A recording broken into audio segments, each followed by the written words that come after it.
জন্য স্বপ্নটা যেমন ব্যাখ্যা করা হয় তেমনই হয়। এজন্য স্বপ্নের কথা সবার সাথে শেয়ার করবেন না। রাসূল সাল্লাল্লাহু আলাইহি ওয়াসাল্লাম বিভিন্ন সময় স্বপ্ন দেখতেন, হাদিসে পাওয়া যায়। কিছু আলামত আছে। কেউ যদি স্বপ্নে দেখছেন যে আপনি গরুর দুধ খাচ্ছেন, তো তার মানে আপনার জ্ঞান বাড়বে, এটা একটা সাইন। তারপর আপনার জামা যদি ছোট হয়ে যায়, তার মানে আপনার তাকওয়া পরহেজগারি কমে যাচ্ছে। রাসূল সাল্লাল্লাহু আলাইহি ওয়াসাল্লাম বুখারীর বর্ণনায় রাসূল সাল্লাল্লাহু আলাইহি ওয়াসাল্লাম বললেন যে অনেক কথা চলে আসছে, এগুলো আসলে মিস হয়ে যাচ্ছে। যাদের কমেন্টস গুলো পড়া হয়নি তারা যদি আরেকবার একটু টেক্সট করেন তাহলে হয়তো আমি পড়ে আপনাদের সাথে শেয়ার করবো ইনশাআল্লাহ। মাযহাব নিয়ে প্রশ্ন করেছে। আচ্ছা, রাসূল সাল্লাল্লাহু আলাইহি ওয়াসাল্লাম একবার স্বপ্ন দেখলেন যে সব সাহাবাদের জুব্বা, কারোটা নাভি পর্যন্ত, কারোটা হাঁটু, কারোটা টাকনু, কিন্তু বললেন যে ওমরে ফারুকের জুব্বা আমি দেখলাম এত বড়, ওমরে ফারুক তার জুব্বা টেনে টেনে নিয়ে যাচ্ছে। তো সাহাবারা বললেন ফামাদা আউয়ালতা বিহি ইয়া রাসূলুল্লাহ, আপনি কি তাওয়িল করলেন? রাসূল বললেন আউয়ালতু বিহি আত-তাকওয়া, আমি এটার দ্বারা তাকওয়ার তাওয়িল করলাম।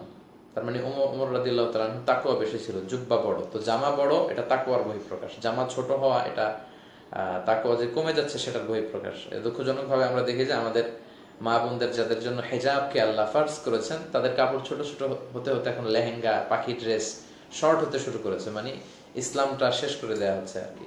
তো জন্য জামা বড় হওয়া এটা তাকওয়ার পরিচয়। আবার আরেক স্বপ্নের কথা আল্লাহ রাসূল সাহাবাদের সাথে শেয়ার করলেন যে রাসূল আঙ্গুল দিয়ে দুধ খাচ্ছিলেন বা মধু খাচ্ছিলেন, তো পরে খেতে খেতে কিছু রয়ে গেল মধু বা দুধ, সেটা তিনি ওমরে ফারুককে খেতে দিলেন, অন্যদেরকে না দিয়ে ওমরে ফারুককে দিলেন। সবাই বললেন এটা দিয়ে আপনি কি বুঝাতে চাইলেন? রাসূল বললেন আউয়ালতু বিহি আল ইলম, এটা দ্বারা আমি নলেজ কে বুঝালাম। শহীদ মিনারের ফুল, আচ্ছা, শহীদ মিনারের ফুল। তো এই জন্য কেউ দুধ খাচ্ছেন, মধু খাচ্ছেন, এটা আপনার জ্ঞান বাড়বে ইনশাআল্লাহ, এটার একটা প্রমাণ। তো এইভাবে মুহাম্মদ ইবনে সিরিনের স্বপ্ন ব্যাখ্যা যদি আপনারা পড়েন তাবিরুল আহলাম, তাহলে এই ব্যাপারে জানতে পারবেন। মদ না, মদের ব্যবসা করা যাবে না, মদকে তো কমপ্লিটলি ইসলাম হারাম করে দিয়েছে। রেড ওয়াইন বলেন, অ্যালকোহল, হুইস্কি, যেগুলি বলেন কোনোটাই করা যাবে না। ভিতরের সালাতের ব্যাপারে প্রশ্ন এসেছে, হ্যাঁ আমি শেয়ার করবো ইনশাআল্লাহ। নামাজ শুরু হওয়ার পরে রুকু পেলে কি করবেন? আচ্ছা, রুকু, জি। মাজার, রাসূল সাল্লাল্লাহু আলাইহি ওয়াসাল্লাম বলেছেন আমি তোমাদেরকে কবর জিয়ারত করতে নিষেধ করেছিলাম একটা সময়, নাহাইতুকুম আন জিয়ারাতিল কুবুর আল আনা ফাজুরুহা ফাইন্নাহা তুযাক্কিরুল আখিরা, কিন্তু এখন সমস্যা নেই, এখন তোমরা কবর জিয়ারত করো, কেননা এটা আখিরাতকে স্মরণ করিয়ে দেয়। তো আপনি আপনার বাবার কবর, মায়ের কবর, আত্মীয়দের কবর জিয়ারত করবেন, যে তাদের জন্য দোয়া করবেন, বা আপনাদের পাশ দিয়ে যাচ্ছেন কারো কবর বা কোনো আল্লাহর প্রিয় অলির কবর, হ্যাঁ, তার পাশ দিয়ে যাচ্ছেন, আপনি সালাম দিবেন, দোয়া করবেন, এতে কোনো সমস্যা নেই, কিন্তু তার কাছে কিছু চাওয়া যাবে না। আল মাইয়িতু ফিল কবর কাল গারিকু ফিল বাহর, সাঁতার না জানা ব্যক্তি সাগরে পড়লে যেমনি অসহায়, কবরে চলে গেলে মানুষ তেমনি অসহায়। তার জন্য যদি আমরা দোয়া করি তাহলে সে পাবে। সে আসলে আপনাকে কিছু দেওয়ার মতো ক্ষমতা রাখে না, দেওয়ার মতো ক্ষমতা তার থাকে না, দেওয়ার ক্ষমতা শুধু আল্লাহ তাআলা। কবরে যে কিছু চাওয়া যায় না, বরং তাদের জন্য হাদিয়া পাঠাতে পারেন, তাদের জন্য দোয়া করে। মাযহাব ইসলামের একটা সৌন্দর্য। আসলে এই কন্ট্রাডিক্টরি বিষয়গুলো নিয়ে অনেক বেশি কথা হয় সোশ্যাল মিডিয়াতে, কেউ খুব বাড়াবাড়ি করে, কেউ খুব ছাড়াছাড়ি করে। আসলে ব্যালেন্স হতে হবে, আল ওয়াসাতিয়াতু ওয়াল ইআতিদাল। আমাদের মধ্যে এই পারস্পরিক সম্মান দেয়া, সহনশীলতাটা খুব কম। প্রিয় ভাইয়েরা, আবারও আমি বলছি, সহনশীলতা এটা ইসলামের একটা সৌন্দর্য। আপনাকে সহনশীল হতে হবে। হ্যাঁ, কিয়ামতের দিন আল্লাহ জিজ্ঞেস করবেন না যে তুমি কি হানাফি ছিলা না মালিকি ছিলা, এটা না। আল্লাহ বলবেন যে কোরআন সুন্নাহর আলোকে আহকামগুলো মেনেছো কিনা। তো সেটাই তো মাযহাবের আলোকে মানা হয়। মাযহাব ও ইসলামের একটা সৌন্দর্য। কেউ যদি মাযহাব না মেনে, আপনি বলেন যে আমি কোরআন হাদিসে এত বেশি দখল অর্জন করেছি, কোনো মতামত মানার দরকার নেই, আমি নিজেই মানতে পারি, ইটস ওকে। আপনি যদি এত বড় স্কলার হন, মুজতাহিদ হন, আপনি মানতে পারেন। কিন্তু সাধারণ মানুষের জন্য তিনি যেভাবে শিখে এসেছেন, আলেমদের কাছ থেকে শুনেছেন, সে এত রিসার্চ করবে কোত্থেকে? তার তো একটাই জায়গা, ইমাম সাহেব, তার তো একটাই জায়গা যার কাছ থেকে তিনি ইসলাম শিখেছেন। তো তিনি মাযহাব মানবেন, তিনি ওইভাবে আমল করবেন, এতে কোনো সমস্যা নেই। মাযহাব হচ্ছে ইসলামের সৌন্দর্য। আর যারা মাযহাবের আলেম ছিলেন, এরা গোটা বিশ্ব জয়ী আলেম ছিলেন। তাদের একজনকে এক পাল্লায় রাখলে আর আমাদের সবাইকে আরেক পাল্লায় রাখলে ওনাদের পাল্লা ভারী হয়ে যাবে। ইমাম আবু হানিফা কত বড় আলেম ছিলেন, ইমাম শাফিঈ, হ্যাঁ, ইমাম আহমদ ইবনে হাম্বল, ইমাম মালিক, অনেক বড় আলেম ছিলেন। তো এই জন্য কোরআন হাদিস হচ্ছে, এটা হচ্ছে লাইক ডায়মন্ড, এটা হচ্ছে like, better to say gold, স্বর্ণ। খাঁটি সোনা দিয়ে কিন্তু গলায় পড়া যায় না। কোরআন হাদিস হচ্ছে খাঁটি সোনা, আর এই মাযহাবের ওনাদের উক্তিগুলো কথাগুলো হচ্ছে খাদ। তো খাঁটি সোনা দিয়ে অলংকার করা যায়, অলংকার বানাতে হলে খাদ যুক্ত করতে হয়। তো কোরআন হাদিস খাঁটি সোনা, এটা ডিরেক্টলি অনেক সময় মানা যায় না। এটা বুঝতে হলে আলেমদের কথার মধ্য দিয়ে, সাহাবাদের কথার মধ্য দিয়ে, তাবেঈদের কথার মধ্য দিয়ে, ওলামায়ে মুতাকাদ্দিমিন মুতাআখিরিনদের কথার মধ্য দিয়ে তাদের কথাগুলো নিয়ে খাদ যুক্ত করে এটাকে জুয়েলারি বানিয়ে অর্নামেন্টস করে তারপরে পড়তে হয়। এজন্য মাযহাব হচ্ছে ইসলামের একটা সৌন্দর্য। আমাদের সবাইকে এক মতের উপর ফিট হয়ে যেতে হবে, স্যুট করতে হবে, এটা ঠিক না। সবাইকে এক ড্রেস পড়তে হবে, একইভাবে ভাবতে হবে। বৈচিত্র্যের মধ্যেই ঐক্য খুঁজতে হবে। বৈচিত্র্যটাও কিন্তু একটা সৌন্দর্য। সবাই একরকম চিন্তা করবে না। আবদ্ধ জায়গায় উলঙ্গ হয়ে গোসল করা যাবে কিনা? হ্যাঁ, যাবে, তবে এটা মুরুয়াতের খেলাফ। লুঙ্গি পরে বা কিছু একটা দিয়ে আপনার প্রাইভেটসকে ঢেকে রেখে গোসল করতে পারাটা ভালো, তবে এটা জায়েজ আছে। আচ্ছা, রুকু। জি, রুকু পেলে রাকাত পাওয়া হয়, তবে অনেকে রুকু ধরার জন্য দৌড় দেয়। বিষ্ণু এটা নিষেধ করেছেন। বিষ্ণু বলেছেন আস্তে আস্তে যাবা। ইদা উকিমাতিস সালাতু ফালা তাতুহা তাসাউন ওয়া আতুহা তামশুন। যদি একামত হয়ে যায় দৌড় দিয়ে যাবে না, হেঁটে হেঁটে যাবে, ধীরস্থির ভাবে। ফামা আদরাকতুম ফাসাল্লু ওয়া মা আতাকুম ফাতিমু। যা পাবে ওটা পড়বে, যেটা হারাবে ওটা তুমি পরে আদায় করে নেবে। অনেকে দেখে যে রুকুটা হয়ে যাচ্ছে, তো একটা দৌড় দেয়। অনেকে দৌড়াতে যে টাইলসের মসজিদে পায়ে ওজোর পানি ছিল, পিছলা খেয়ে পড়ে পাও ভেঙেছে, এরকম স্টোরি আমার জানা আছে। তো এই জন্য দৌড় দেওয়া যাবে না, আপনি হেঁটে হেঁটে যাবেন। হেঁটে হেঁটে যেয়ে আস্তে আস্তে শরীর খাবেন। কারণ আপনি কার সামনে দাঁড়াচ্ছেন? আপনি মালিকুল আমলাক, রাজা দিরাজ, সব রাজার রাজা, মহারাজা আল্লাহ রাব্বুল আলামিনের দরবারের সামনে যে দাঁড়াচ্ছেন, তাকে আপনি হাজিরা দিচ্ছেন। তো ওখানে যদি খুব দ্রুত যে আপনি শরীর খান নামাজে, আপনি তো ব্রেথ ইন ব্রেথ আউটটা খুব তাড়াতাড়ি হবে, হাঁপাবেন। তো আপনি যখন হাঁপাচ্ছেন তখন আপনি কিভাবে খুশু খুদু মেনটেন করবেন? এই জন্য আস্তে আস্তে যাবেন। সিগারেটের ব্যাপারে প্রশ্ন।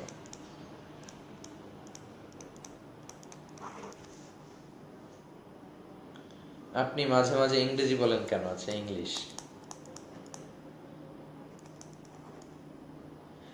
জি, এমডি আলী হুসাইন বসুন্ধরাতে এই ভাই জব করে, আমাকে অনেক চমৎকার চমৎকার গিফট করেছিল একটা মাহফিলে। আলী হোসেনকে আমি খুবই পছন্দ করি। 5 ওয়াক্ত নামাজ পড়ে, আলেম ওলামাদেরকে পছন্দ করে, আল্লাহ তাকে কবুল করুক। জি, বলছিলাম হচ্ছে, জি, রুকু ধরার জন্য আস্তে আস্তে যাবেন, তাড়াহুড়ো করে সালাতে যাওয়া ঠিক না। There is no rushing in salah, no hastiness in salah. সালাতে কোনো তাড়াহুড়ো নাই। আহলে সুন্নাত আহলে হাদিস। আচ্ছা, একদিনেই সবাই সব জেনে নিতে চায় আর কি। মাশাআল্লাহ, অনেক আগ্রহ ভাইদের। আহলে সুন্নাহ আহলে হাদিস।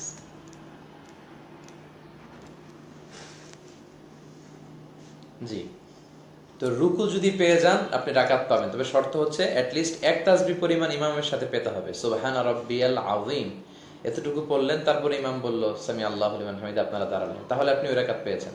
কিন্তু ইমাম যখন উঠতে শুরু করেছে তখন আপনি যে রুকু ধরলেন, এটাতে আপনি রাকাত পাবেন না। সিগারেট, না, সিগারেট খাওয়া যাবে কিনা? অনেকে মাকরু বলে, হারাম বলে। আসলে এটা হারাম। আমার শাশুড়ি, আমরা সবাই আপনার রজের ভক্ত। জি, অনেক শুকরিয়া, মাশাআল্লাহ। লাইভ আসার জন্য ধন্যবাদ। যারা জয়েন করেছেন আপনাদের সবাইকে ধন্যবাদ। আচ্ছা, অনেকে অসুস্থ আছে, আমি সবার সুস্থতার জন্য দোয়া করি। আল্লাহুম্মা রাব্বান নাস আযহিবিল বাস ইশফি আনতা শাফি লা শিফা ইল্লা শিফাউক শিফাউন লা ইগাদিরু সাকমা। একজন ভাই প্রশ্ন করেছেন তারান্নুম মানে কি? তারান্নুম শব্দের অর্থ কি? তারান্নুম শব্দের অর্থ মৌমাছির গুনগুন শব্দ। হ্যাঁ, হাদিসে যদিও দাবিয়া সাউতিন নাহাল আছে, কিন্তু তারান্নুম মৌমাছি বা এই জাতীয় যে গুনগুন গুনগুন একটা মিউজিক করে, শব্দ করে, এটাকে আরবিতে বলে তারান্নুম। মেয়েদের নাম হিসেবে এটা রাখা, এটা খুব সুন্দর একটা নাম, চাইলে মেয়েদের নাম রাখতে পারেন তারান্নুম। আচ্ছা, তো সিগারেট খাওয়া যাবে না অনেকগুলো কারণে। লা তুলকু বিআইদিকুম ইলা তাহলুকা, নিজে নিজেকে ধ্বংসের হাতে ছেড়ে দিও না। আপনি চাইলে আপনাকে ধ্বংস করতে পারবেন না। আপনার প্রাণ এটা আপনার, বাট এটা আল্লাহর দেয়া আপনার প্রাণ, আপনার কাছে আমানত। তো এটাকে আপনি নষ্ট করতে পারবেন না। যদি এটা করা যেত তাহলে সুইসাইড করলে কোনো গুনাহ হতো না। আমার জান আমি শেষ করে ফেলছি, আমি তো অন্য কাউকে মারলাম না, তারপরেও গুনাহ হচ্ছে কেন? তো মান কাতালা নাফসাহু বিশাইইন উযযিবা বিহি ইয়াউমাল কিয়ামা। নিজেকে নিজে যেইভাবে শেষ করবে সে ওইভাবেই কিয়ামতের দিন শাস্তি পাবে। যে বিষ খেয়ে সুইসাইড করলো তার শাস্তি হবে শুধু বিষ খাওয়া। যে মেয়ে ওড়নায় গলা পেঁচিয়ে ফাঁস দিয়ে মরলো, তার ফাঁসি খাওয়াটাই হবে শাস্তি। যে স্ট্যাবিং করলো, নিজেকে নিজে ছুরিকাঘাত করে মারলো, সে ওইভাবেই শাস্তিপ্রাপ্ত হবে।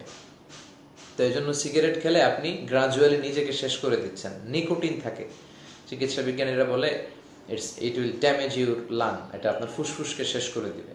আপনার স্ত্রী, আপনার ছেলে মেয়ে ক্ষতিগ্রস্ত হবে, পরিবেশের ক্ষতি হবে, অর্থের অপচয় তো কবিরা গুনাহ। ওয়ালা তুবাযযিরু তাবযীরা ইন্নাল মুবাযযিরিনা কানু ইখওয়ানা শায়াতিন ওয়া কানা শায়তানু লিরাব্বিহি কাফুরা। তো এজন্য অপচয় করা হয়। অপচয় হলো, পরিবেশের ক্ষতি হলো, কাছের লোকদের ক্ষতি হলো, তারপর নিজেকে নিজে শেষ করে দেয়া হচ্ছে, যেটার অধিকার আমরা রাখি না। তো এটা কবিরা গুনাহ, এটা করা যাবে না। সিগারেটের প্রসঙ্গ গেল। অনেকে বলে আসলে আমি এত ইংরেজি বলি কেন? আমি আসলে তো পুরো মাহফিল জুড়ে ইংরেজিতে লেকচার কন্ডাক্ট করি না। আমি হয়তো কোরআনের একটা আয়াত বললাম, পাশাপাশি ইংরেজিতে ভার্সটা বলি, তারপর আবার বাংলায় ব্যাখ্যা করে দিই। যা ইংরেজিতে বলি তা আবার বাংলায় ব্যাখ্যা করি। তো আপনার কাছে হয়তো উইয়ার্ড লাগছে যে আমি ইংরেজি বলি কেন, কিন্তু হাজারো দর্শক, হাজারো যুবক ছেলেপেলেরা আমার আলোচনা শুনে শুধু এই জাতীয় কন্টেম্পোরারি বিষয়গুলো, আমি ইস্যুগুলো নিয়ে আসি। হয়তো আমার আলোচনা থেকে এমন এমন বিষয় তারা পায়, মানে এটা আমি অহংকার করে বলছি না, অনেক ভাই আমার সাথে শেয়ার করে যে আমরা একটা নিউ ডাইমেনশনে আলোচনা আপনার কাছে পাই বিধায় আমরা আসি। তো এই জন্য আমার শ্রোতা শুধু আমজনতাই না, শুধু আলেমরা না, উচ্চশিক্ষিত লোকেরাও আমার অনেক শ্রোতা আছে, বা আমাদের অনেক বক্তাদের উচ্চশিক্ষিত শ্রোতারাও আছে। তো তাদের খোরাক দেওয়ার জন্য ইংরেজিতে বা সায়েন্স রিলেটেড বিষয়গুলো বা কন্টেম্পোরারি যেগুলো চলছে, what's going on around us, এই বিষয়গুলো আমরা শেয়ার করি। তো এটা ইসলামের কল্যাণেই। এটা আমি খুব ভালো ইংরেজি পারি এটা দেখানোর জন্য না। বলে আয়াত বিল্লাহ, অহংকার থেকে আল্লাহ আমাদেরকে মুক্ত রাখুক। যার অন্তরে সরিষার দানা পরিমাণ অহংকার থাকবে, তার জন্য জান্নাতে ঢোকা কষ্টকর হয়ে যাবে। আল্লাহ অহংকার থেকে আমাদেরকে বাঁচায়। জি, বিতিরের সালাতের ব্যাপারে প্রশ্ন করেছেন। বিতিরের সালাতের ব্যাপারে সবচেয়ে বেশি বিশুদ্ধ সনদে যে হাদিসগুলো পাওয়া যায় সেগুলো হচ্ছে প্রথমে 2 রাকাত পড়ে সালাম ফিরিয়ে পরে 1 রাকাত পড়বেন।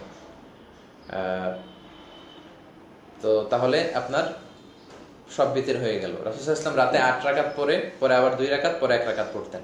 অর্থাৎ মূলত আল্লাহ নিজে বেজর, ইন্নাল্লাহা বিত্রুন ইউহিব্বুল বিত্রা, আল্লাহ নিজে বেজর, বেজরকে আল্লাহ পছন্দ করেন। তো দিনে যা পড়লেন নামাজ 2 2 4 4 করে, মাগরিবের 3 পড়ার কারণে সব বেজর হয়ে যায়। আবার রাতে যা যা পড়লেন শেষে 1 রাকাত পড়লে বেজর হয়ে যায়। তো প্রথম কথা হচ্ছে যে আপনি 2 রাকাত পড়ে সালাম ফিরাবেন, তারপর দাঁড়িয়ে 1 রাকাত পড়বেন, সবচেয়ে বেশি বিশুদ্ধ। এরপরে যেটা বিশুদ্ধ পাওয়া যায় সেটা হচ্ছে 3 রাকাত একসাথে পড়ে ফেলবেন, দ্বিতীয় রাকাতে বসবেন না, বসবেন শেষবারে বসবেন। আচ্ছা, আর কুনুত কখন পড়বেন? রুকুর আগে না পড়ে? ইয়াকনুতু বাদা রুকু ক্বাবলা রুকু, দুটোই হাদিসে আছে। আমরা হানাফি স্কুল অফ থটে যেটা পড়ি এটাও হাদিসে আছে। অনেকে বলে এগুলো হাদিসে নাই, না আছে, আপনি পড়বেন। আপনার পড়ার সীমাবদ্ধতা থাকার কারণে আপনি যদি বলেন না হানাফিরা যা আমল করে কিছুই হাদিসে নাই, এটা ভুল হবে। আপনি পড়েন, কি বলে, নাসবুর রয়া পড়েন, আলা তাখরিজে হিদায়া, হেদায়ার যে হাদিসগুলো এনেছে হানাফি স্কুল অফ থটের উপর, কোন হাদিসের ভিত্তিতে ওনারা মাসালা করেছেন, ইসলামবাদ করেছেন, সব আপনি পাবেন ওখানে। কবলার রুকু বা আদার রুকু আছে, হাত তুলে আছে, হাত তোলা ছাড়া আছে, সবভাবে আল্লাহ রসুল করতেন। তাহলে প্রথমে বললাম 2 রাকাত পড়ে সালাম ফিরিয়ে পরে 1 রাকাত।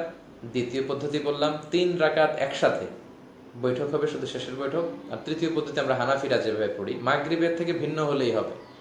অনেকে বলে হানাফিরা যেভাবে বেতের পরে এটা মাগরিবের চেয়ে মতো হয়ে যায়, মাগরিবের চেয়ে মত থেকে ভিন্ন হয় না। এটা কে বলেছে? মাগরিবে তো আমরা কুনুত পড়ি না, মাগরিবে তো আবার আল্লাহু আকবার বলে তাকবীর পড়ি না, হানাফিরা তো এটা পড়ে। তো এতেই কিন্তু ভিন্ন হয়ে যায়।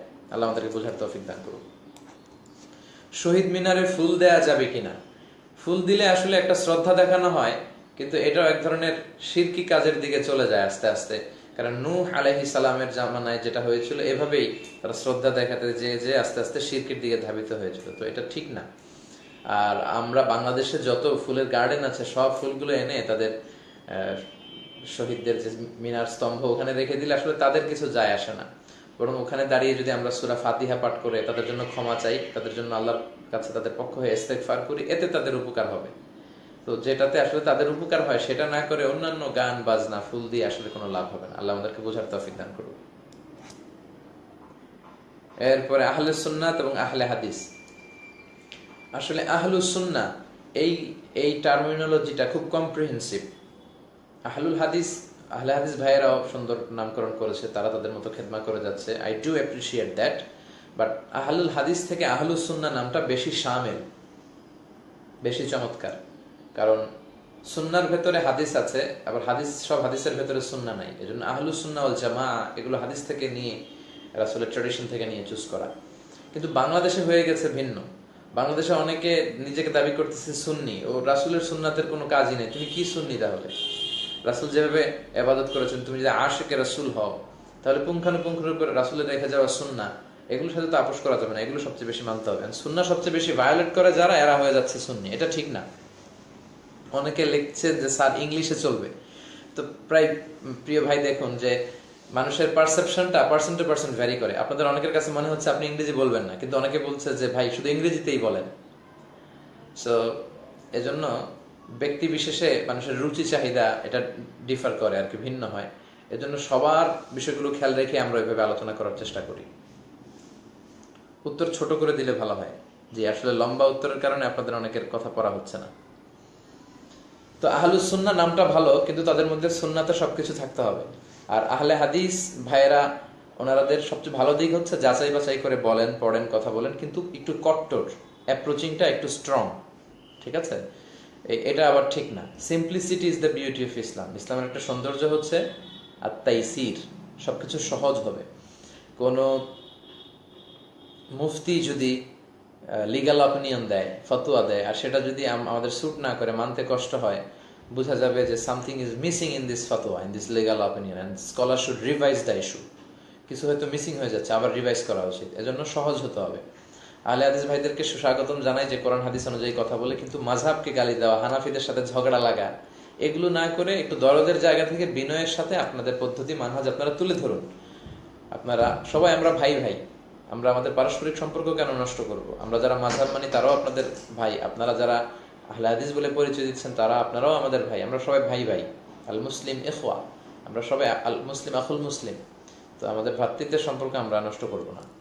তো কারো ভিন্ন মানহাজ থাকতে পারে, সেটা আপনারা বিনয়ের সাথে আপনারা অন্যদের সাথে পেশ করবেন আপনাদের মেথোডোলজি, কিন্তু কঠোর হওয়া যাবে না। আহলে হাদিসের ভাইরা কিছু কিছু বিষয় দেখা যায় যে খুব বেশি কঠোরতা অবলম্বন করে, এটাও ঠিক না। ফ্লেক্সিবল হওয়া উচিত। যারাই খেদমত করছেন, যে সেক্টরেই করছেন, আল্লাহ সবার খেদমতকে কবুল করুন। জি, এরপরে বারাকাল্লাহ গানটার